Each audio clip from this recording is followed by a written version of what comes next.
Welcome to Building Your T-Shirt Empire, powered by shirtagency.com.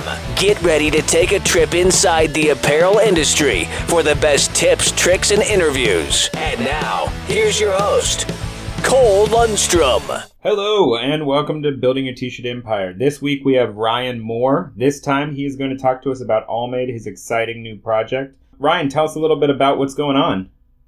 Hey, what's up, man?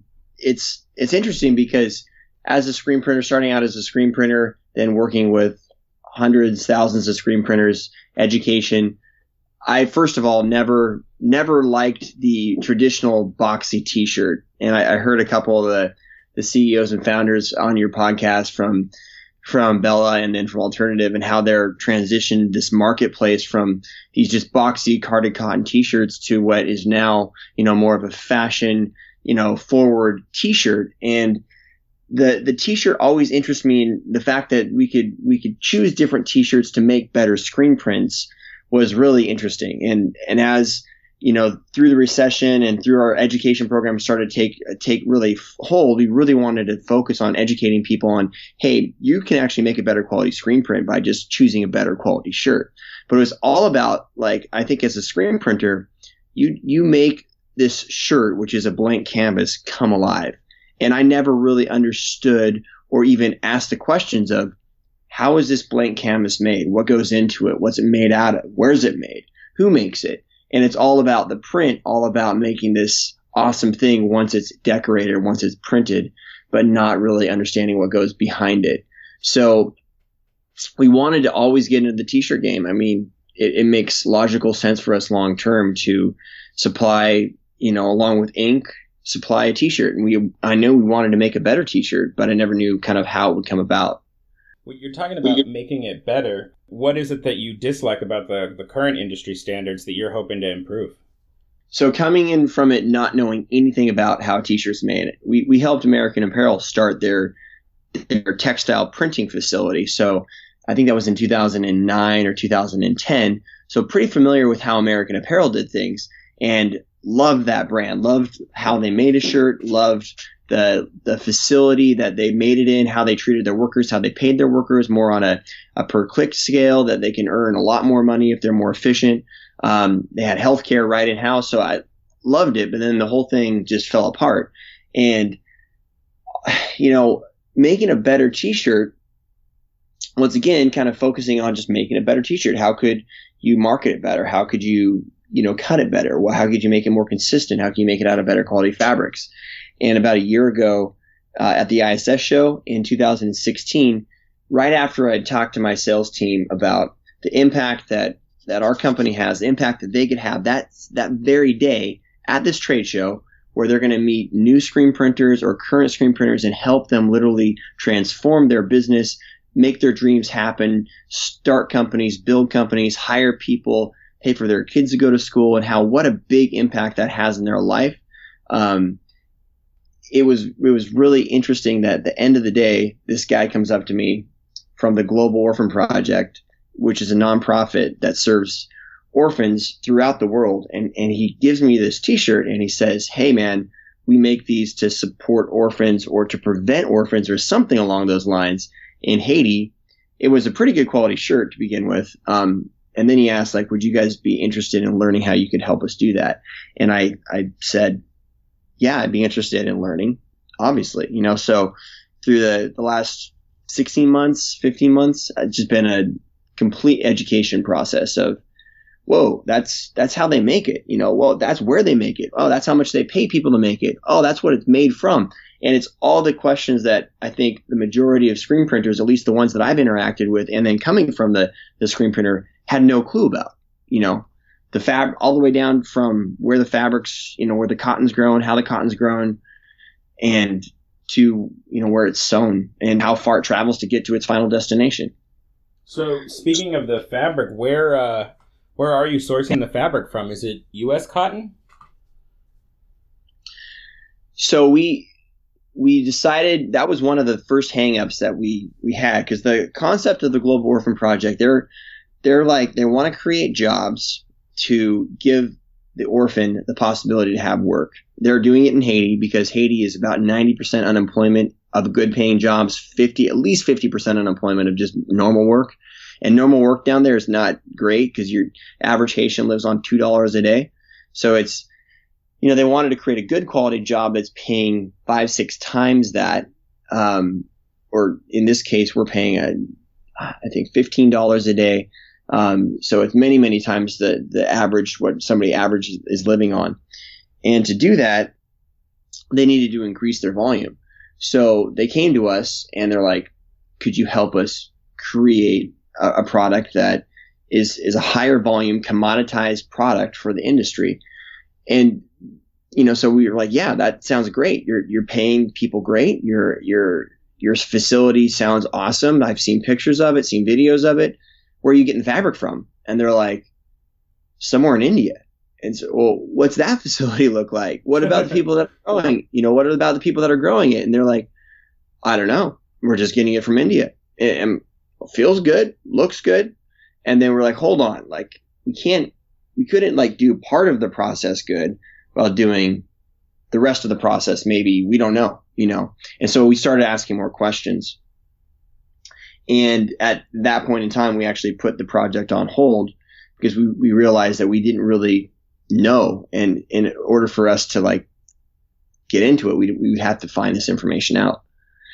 So 3 or 4 months later, the Global Orphan Project also has domestic operations where they provide screen printing facility in Kansas City that gives people living wage jobs, taking them out of the criminal justice system or off the street if they're homeless, and training them in job skills. And they have a screen printing facility that does that, and then also using their own T-shirts that they make in Haiti. So it's kind of a full cycle. And they were looking at getting a screen printing press, and they were looking at a couple different brands, and Rock was one of them. And so through the course of this whole next transition of their business, I basically committed to them, hey, if you partner with us, I will really take a much harder look at partnering with you. And kind of the decision point on my end is that they said, well, great, because we found this U.S. manufacturing source that we use U.S. fabrics now. And I'm like, whoa, okay. Like, you can meet them. But if you partner with us, you need to come down and see what we do. You need to see the factories in the Carolinas, and you need to see what we do in Haiti. And it was a pretty big commitment for them. So I thought, it would be advantageous for this partnership that if I said, you commit to us, we'll commit to you, and I'll go, experience this and see, give it a real worthwhile shot. And that was in August of last year. And it completely changed my perception of everything and really helped was the catalyst that kicked what Allmade is today. Or just, not that it's anything because we're just starting, but how it got to this point, at least. I'd love to hear about Haiti. What's it like? I really don't know much about the country at all. We went on this trip in August. First of all, I asked him, because I travel a lot of trade shows, see customers all over the country, and it's pretty taxing on your family. And I knew that if this venture was going to be worthwhile, I'd probably be traveling more. And then, it's at least a week, gone in Haiti. So I asked, hey, could I bring my family along?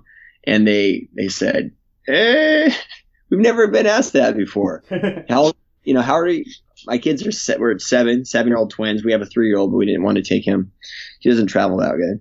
So 7-year-old twins, and then my wife, and they said, we've never done this, but we'll make it happen. So we started out in the Carolinas. We flew into Atlanta, drove to Gaffney, South Carolina, where we met with Carolina Cotton Works and saw their facility and how they source the fabrics that they make, using recycled polyesters and U.S. cotton, fully run family facility, paying their people well, reusing a lot of the energy and the water, using all non-impact dyes. So they're doing things at a very high level. And I was extremely impressed of like how, you start to ask these questions on like dye migration and how they could literally change the formula or change the way the shirt is set to prevent dye migration as a screen printer. And then they started talking about singles and 30s and 40s and weights. And I was like so out of my element from the fabric perspective. I just kind of sit there and like nodded. I'm like, okay, I have no idea what you guys are talking about. but it started this conversation of how the fabric is made and then sourcing it. And we could talk a little bit more about that later, but it was so interesting. And as a screen printer, knowing every single thread and how the thread is made and how it's put together and woven together, and then it's how it's dyed, is extremely interesting. So the Haiti experience, however, we got to Haiti. We chose to fly on the day that Delta had their outage last summer. So it was just, our flight was delayed massively. And so we got there late at night, and you fly in over Port-au-Prince, and Port-au-Prince, Haiti has about 9 million, 10 million people in it. And Port-au-Prince has almost 4 million in that area. Very little electricity, but you see just all these fires burning, and they burn all their trash there. So you land and it smells like burning trash.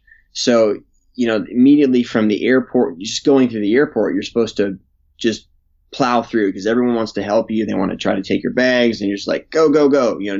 They speak Creole. So very similar to French, no mercy. You say no, thank you, and just go. So we finally got to our handlers and our security team, and they grabbed us and we went to a hotel. Wait, a security team? What, did you actually have guards?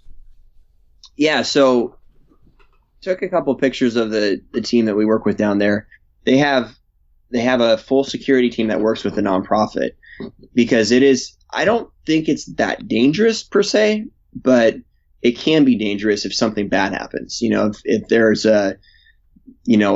something bad from the government happens, a political or disaster, it can turn from like safe, it seems relatively safe, to really nasty in just a matter of minutes. So they have, every single time I've been down there, it's been with a team.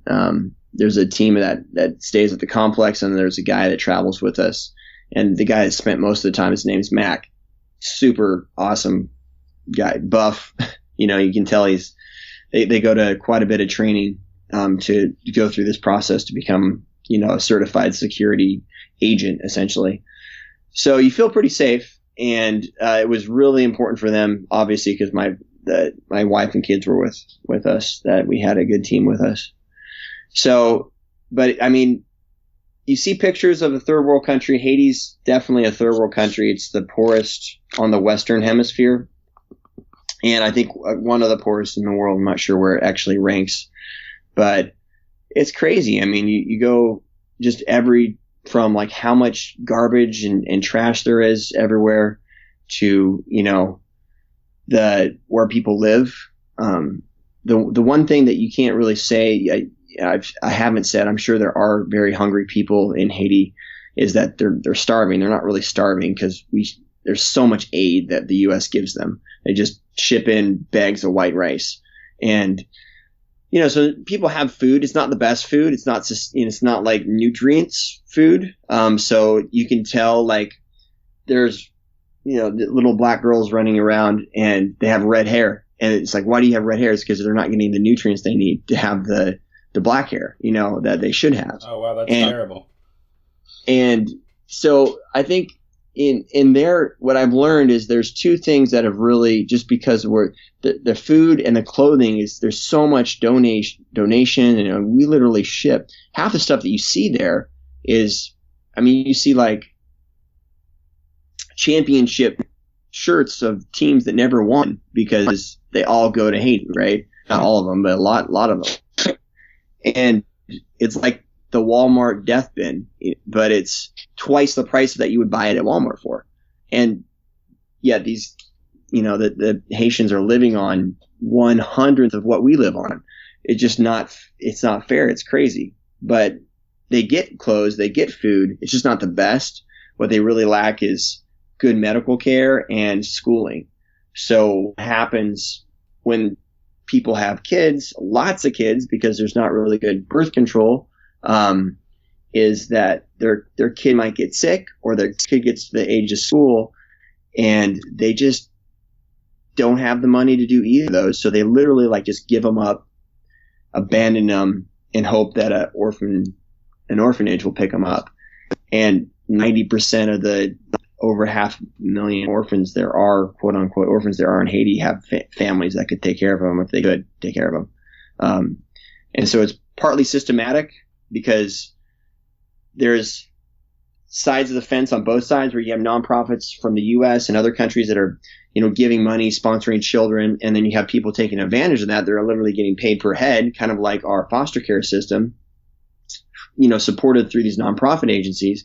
And they're giving these kids food and education and clothing. And then at the age of 18, the government's it's highly regulated because there's been so much corruption throughout this, with child trafficking and stuff. So they put walls around these orphanages. They don't let people in after dark. And at 18, you're out. You cannot be in anymore. So you've got schooling up to 18 and then you're back on the street. And what are you going to do when there's 90% unemployment? So it's this vicious kind of cycle. And the Global Orphan Project, they're transitioning their whole mission from orphan care to orphan prevention.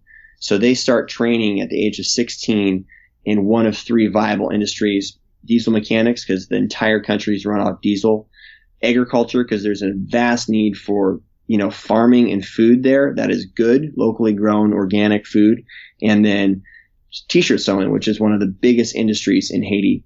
But not doing it in a way where you're paying them as little as possible, but in a way where you're paying them as most as possible. And so we give the kids the first shot at the job when we're creating jobs. We give them the first shot at the job, and instead of literally waiting at the back of the line and never getting a job because you have 20 years of sewing experience, that's waiting ahead of you. How does it work now with Allmade? Is Allmade going to be owned by the Global Orphan Project, or is this like a for-profit company with a good heart? How exactly did you structure that? That's a good question. I didn't know how it would be structured until going on this first trip, because starting a t-shirt company is extremely, extremely expensive. I mean, low margins, high overhead, long manufacturing cycles, tons of variables. I don't know, the Bella Canvas guy, he mentioned how many t-shirts they stock, and it's 60-80 million or something like that. It's wow, that would cost so much money to develop and build. But through this experience of being there and being at the facility, which is called Life. So the Global Orphan Project, when they kind of had this revelation of we need to stop caring and we need to start preventing, they invested in this facility called Life, and Life stands for Love is Forever. And Life was started by two individuals, Paula Cole, who was the wife of one of the largest t-shirt manufacturers there. They were sewing 2 million shirts for Hanes a week, still have 2,500 employees. So huge manufacturing facility.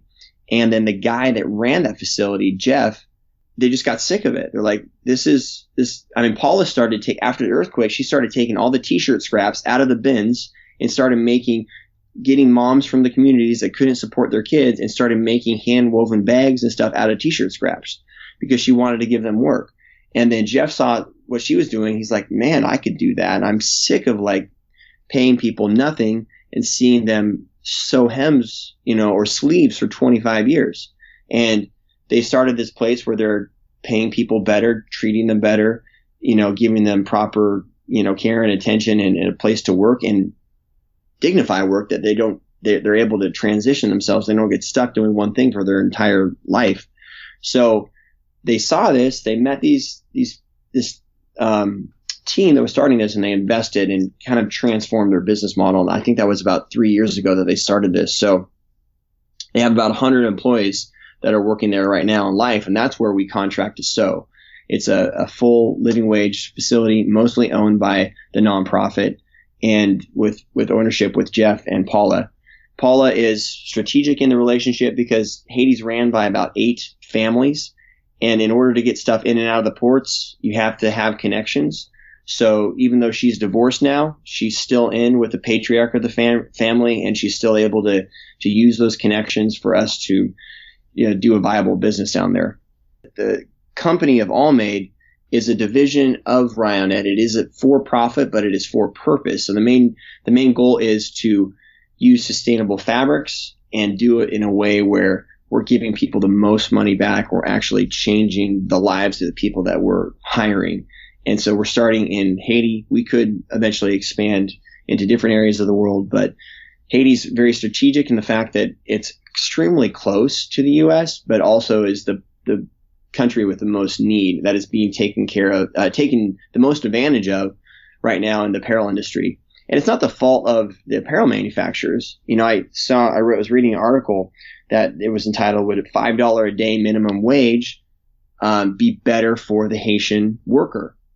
And so the article basically explained that, like, if Haiti were to pass a law that said you had to pay people $5 a day, most of the companies would just go. They just leave because it's cheaper to do it. It's more expensive for labor in Guatemala, Nicaragua, and Honduras, but the infrastructure is so much stronger that it's less risky and less expensive for security, less expensive for electricity, and they would just leave. So they've kept these wages so low, which does provide jobs, but it doesn't provide very good jobs. What should we expect as far as like the style and the feel of these garments? Since I'm guessing you guys are going to go pretty premium, right? It's going to be a high-end t-shirt? Yeah, we started out with, like, we wanted to make a good shirt to begin with, obviously. But the connection of life and the very, very important, I was up the entire first night I was down there in Haiti. I was like thinking life. Like, how do we do this? And the idea of print life just popped into my head because the connection of screen printing to the t-shirt is huge. And so starting with screen printers was, through the rest of the trip, kind of the concept that we landed on. We're going to start with a very small number of customers, starting with 10 and expanding literally one by one after that. And we're going to involve that customer in the entire process, from the fabric choice up, how it's made, how it's cut, how it's priced, how it's distributed, the colors that we choose. And it is a premium product. But it is a heavier weight that we chose. We are using all U.S. fabrics. We ended up, through the course of fabric selection, using our tri-blends all recycled polyester, same polyester that Patagonia uses. It's organic cotton because we found out that, like, cotton is actually one of the most polluting. Fashion is the second most polluting industry in the world behind oil. So cotton is extremely hard on the environment to grow, uses a ton of pesticides, a ton of herbicides, so that if we can make as much, little impact in the cotton part as possible. So we chose organic cotton, and we're using modal, which is the second generation of the cellulose fiber. Rayon is the first, and it's made mainly of bamboo. Modal is made out of birch trees, which is softer and easier to process, also creates a more flexible, softer fiber with less hair in it. So it's a very smooth tri-blend, and it's a heavier weight tri-blend. It's more in the 4.6, 4.7 ounce range versus low 4s or high 3s. And then our cuts are all, and this is, we've been struggling. We've probably gone through 12 iterations of the cuts through all this feedback and different people trying it on. But it's like if you took a carded cotton shirt, the weight and the way it's cut, and you took a Bella Canvas or a Next Level shirt, and then they had a baby, you probably end up with an Allmade cut because they're bigger, they're a little bit longer, the sleeves are a little bit longer, the necks are a little bit different because they're built to fit the average American, not the fashionista. So it's, especially on our larger sizes, we're going for a more robust cut, but it's still very fashion forward. And we also are changing our lower sizes to still fit that fashionable market. And then we have a women's size that fits the fashionable market really, really well. But so our cut's a little different, our neck's a little bit different, our sleeves are a little different. One of our designers is a huge fan of Homage, and they did a whole line with American Apparel, more of an American cut. It's very similar to that, if anyone's familiar with the Homage Classics, I think it's called. So it's but it's a more, obviously still fashion, but better fitting for the average American, I would say. Yeah, that's cool. We constantly have that wonderful struggle with clients being surprised by sizing because things are smaller than they expected. Especially, I remember American Apparels were notorious for being almost a whole size too small, especially for bigger guys. Yeah, when we were doing fashion fitting on 2X and 3X, I was like, dude, I can see why you never wear that shirt, it shows like everything. And then they put on our shirt and they're like, I love this. This is the best this is why I don't wear like the shirts that you guys give us in class and these, at trade shows. Is like, because it's too tight. It's too small. It's not thick enough. And it was really cool to see that. It'll be interesting to see them. So you were talking about the early adopter, and you basically founded this with like 10 print shops, correct? The first part of the whole process was finding 10 to 12 shops to kind of go, people that, are in different niches, extremely important, women-owned businesses, men, obviously big businesses, small businesses, manual printers, automatic printers, craftsmen, and kind of people that are just can provide a much different level of support, and then also very high levels of commitments of using the garments. So a shop that does a lot of contract printing wouldn't be a great founder because they're not actually having the say in, hey, you guys have to use this shirt. They're just they're given the shirts to print. So it was good. We settled on 12, but we ended up with 10. The 11th and 12th people are still involved, but they just didn't end up, kind of as the initial set. So those are what we call our founding shops. And then we're looking for our next set of customers, which are essentially we call early adopters, people that they're finding out about this and wanting to have access to this product or wanting to support the project. And we're looking at adding those customers as we have inventory that builds. Are people becoming early adopters exclusively through the Indiegogo campaign right now, or are you seeking people out directly? So we're in the process of making about 180,000 shirts right now, and have hired almost 40 people. So 2 lines, there's 18 people per line, plus some management to help support that, to do that. And so if we can, sell more t-shirts or buy more t-shirts, buy more fabric, we can make more shirts, create more jobs. So it was kind of the idea of like, let's crowdfund that, at least a part of that. It looks like we'll probably only end up crowdfunding about 20% of it, but it does help out tremendously. And one of the things that we came up with is the early adopter program. So like, how can somebody who wants access to this inventory, like that's the number one question that we've gotten so far, like, when can I get this? How do I buy this? So we came up with this program that basically says we're pre-selling positions. The early adopter program, $500, and you get your first case of shirts with it. You also get literally a spot in line. You get turned on, and you have access to the Allmade product line at wholesale. It's going to be available retail from day one, but at wholesale, only a very select number of people. Yeah, that's going to be really cool. Shirt Agency did it because I feel like this is going to be like a perfect match for us. We always have people looking for like a premium product that they can be proud to sell. And so when I heard about this, I was like, yes, finally. What was your perception? How did you hear about it? What was your perception of the campaign video? So the campaign video turned out great. It was that was not my first time hearing about it. I think I heard rumors of it probably a little before ISS, and then at ISS there was a little bit more buzz about it. You even talked about it for a second with me. And then once you guys launched the campaign, I jumped on the early adopter thing really fast because more than anything, I want to be able to push a product that without a doubt is something to be proud of. And sometimes there's gray areas.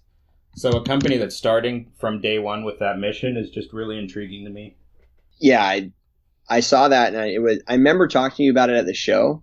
And you were asking, like, how do we get involved? And at that point in time, we didn't even have this early adopter program, kind of set up. So it was awesome to see. I think, what number did you get? I don't know, like 2 or 3. Yeah, I think you're number 12 or 13 total number of customers. So that's pretty awesome. It was awesome to see that come through. So the Indiegogo campaign would be where you kind of can sign up for that now. That will be how we probably go to market with for like at least the first 2 years. Yeah, I think we'll keep the campaign open, or you can probably get an early adopter through the website. But right now it's all through the campaign. So what do you think will be the timeline for availability either on the retail side or the early adopter side? So right now we're selling, once again, almost 200,000 shirts. It's the program, the early adopter program, has been awesome because I think we're over 40 customers now. It gives us a lot more confidence to support more inventory.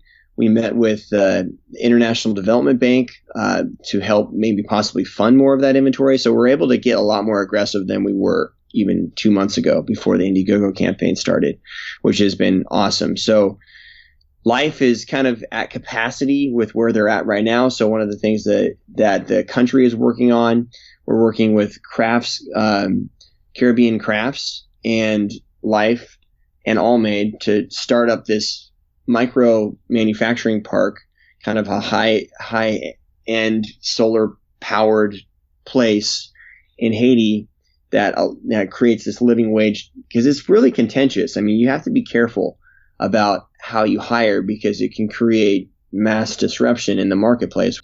So they're creating a special park, both for the energy purposes and then also just to be kind of segmented away from the normal manufacturing places that are right now. So it kind of differentiates us physically too. And that'll give us a lot more capacity to sew. So hopefully early adopters, we'll start adding them this summer. Full on inventory should be in July, and then should be full-fledged by the end of the year, where, if you're getting the early adopter program now, you should be hopefully get turned on by either the end of the year or the beginning of the 2018. So since you are going premium and you are paying people 5 times more than everyone else in that country, what are you expecting your price point to be? Is it going to be competitive with like a Bella Canvas blank, or what are you looking to do there? Yeah, 2 things that have been the most contentious with our founding partners is price and then branding. With our tri-blend fabric, the way we're getting our price down and is basically we're cutting one level of distribution out. So most shirts are, you make it and then you distribute it to a wholesaler, and then the screen printer or the broker buys it. So we make it and we go directly to the wholesaler market. So we don't work with a distributor, and that cuts out 30-40 percentage points that we can pay more to make it through better quality fabrics and better wages. So we're paying 70 cents per unit to sew it, which is really high. It's almost what you would pay, a good contract house in the US or Canada to do it. But it's worth it because it gives so much more back to the country that is making it, and all the profits that the Life makes goes back into orphan care and orphan prevention. So it just kind of just goes in an awesome circle versus a vicious circle. The fabric though is 70% of what the shirt is costed at is fabric, and U.S. fabric is extremely expensive, especially U.S. cotton. And it is so tempting. It was always so tempting to try. I just talked to them the other day. I talked to them about price, because price is obviously our cotton sources. They're like, I can save you so much if you just go import. I'm like, we don't want to go import. We're not going to go import, because import just takes out so much control of it. One of the things that cotton is such a devastating industry because it uses the most pesticides in the world. It uses the second most herbicides in the world. And the good thing about doing it here is that it's so regulated, and it's, we use such high-end equipment that it's so much less environmentally impactful. Wow. In India, Pakistan, other big cotton growers, literally they could be hand spraying this stuff, and they're using way too much of it. They're using way lower quality, and it's going into their food supply, water supply, giving their kids cancer, tumors. I mean, you can just research it online. You'll find like pictures that you don't even want to see, So that's one of the reasons why we felt so passionate about using U.S. fabrics. So we are using organic in our tri-blend, but we're using just domestic industrial for our cotton. And even though the other fabric is less expensive. Yeah, I think that's still a manageable amount, though. It's not a terrifying price jump. Like some of the U.S. manufacturers who are doing a really great job, they can get price points that are easily double someone like a Bella Canvas. So yours sounds a lot more manageable just from a selling standpoint. Yeah, and the thing about U.S. manufacturing is like made in the USA. If you really look into it, most of the made in USA shirts are not made out of U.S. fabrics. You still have to look in behind it. Our shirt's not made in the USA. We're making it in Haiti, but the majority of our shirts made in the USA, 70% of it. That's awesome. So on another note, real quick, could you tell me a little bit about what's going on with Powering the Press? I noticed that you're one of the speakers there this year. Yeah, it's a cool event in May, I think the 20th and 21st. It's over a weekend in Long Beach, California. And a guy named Ross Hunter and his partner at Reviation Industries kind of had this vision, putting this business-focused event on that helps screen printers step out behind the press and learn more about the business side, marketing, pricing, selling, culture building a company. And so we put this whole thing together, and I think it's going to be pretty cool. I think it's getting some good traction. I don't think there's been anything like this. I mean, there's tons of stuff like this for other industries, but not for screen printing. So I hope you can be a part of it. Sounds like you were open to talking about podcasts or Instagram.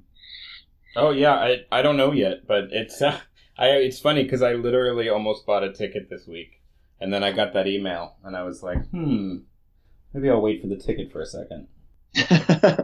Yeah. Tell us once again where we can find the Allmade Indiegogo. So either go to allmade.com, which is the website. The name came about just by the way. We really struggled on a name, Allmade, because we kind of can all make a difference together. So either go to allmade.com or just Google Indiegogo Allmade. And the campaign goes till the 14th of April. But once again, there's ways to get involved after that. There's no boundaries. I mean, people ask like, how can I get in on this? Like, I'm just like, just get in on it. Like, if you're passionate about it, just get in on it. It's like you did. Like, just do it. You know, like you can come to Haiti with us, go to the Carolinas with us, start researching this on your own, because this is how change happens. It's through education. That's all you have to do. Just start. Well, that concludes this episode of Building Your T-Shirt Empire. Thank you so much for listening, and thank you to Ryan for giving up a little bit of his time to talk about Allmade. I think it's going to be a really fantastic company, and it's going to be fascinating to watch it evolve this year. Well, thanks so much for tuning in. Have a good week. Bye.